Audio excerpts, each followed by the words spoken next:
Babies, I'll be the first to tell you that reading to babies can sometimes be hard. When my first daughter was born, it was heartbreaking when my daughter started crying just as I was getting to, I'll love you forever. You know the one. You probably got it from your baby shower, among so many other popular favorites. We all kind of know that reading to your kids is important, but it's so hard to do when your baby won't sit through a book. That was my daughter. I knew I should read to my babies, but it became really stressful trying to shush my daughter through a lot of books that I knew and loved from my childhood. So, I want to share with you some books that allowed me the joy to read with my babies. Or That's Not My Series is renowned. It was this series that transformed reading in our home. Easy to hold in a single hand while balancing a baby, safe and durable with rounded corners and thick board book style pages. It's got bold outlines for the developing eyes to see simple repetitive text that is short enough to get through and builds them familiar language. That's not my llama, its nose is too fuzzy.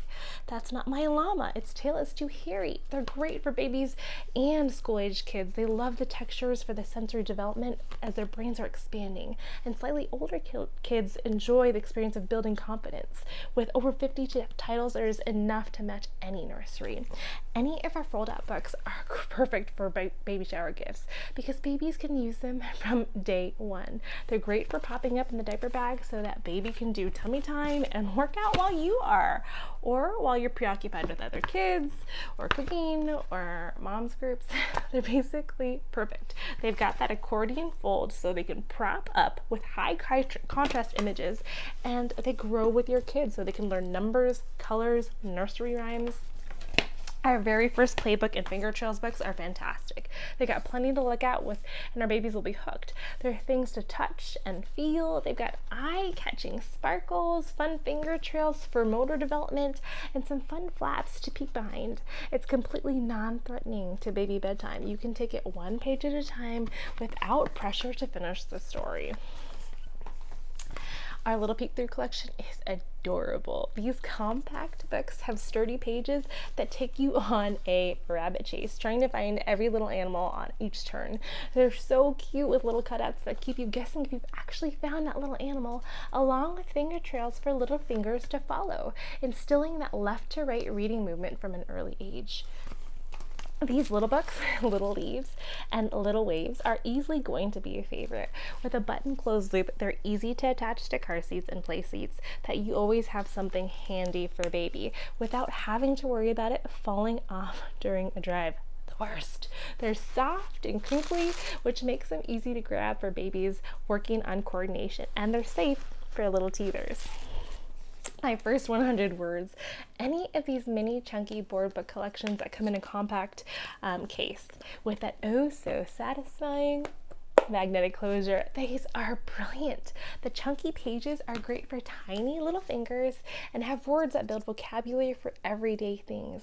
Here's what's so brilliant. They're block shaped, and it will be endless fun for growing babies, for stacking, and for toddlers alike for coordination. But there's more. They grow with your child by turning into a matching game when they're developmentally ready. Being able to place the tiny books in their corresponding slots will help with hand-eye coordination and object-picture association.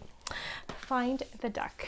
I will never forget the first time my firstborn pointed out the little duck to me before she was even 1 year old. It blew my mind. I started reading out this simple little book to her. I'd ask her where the duck was and then point out the little yellow duck on each page.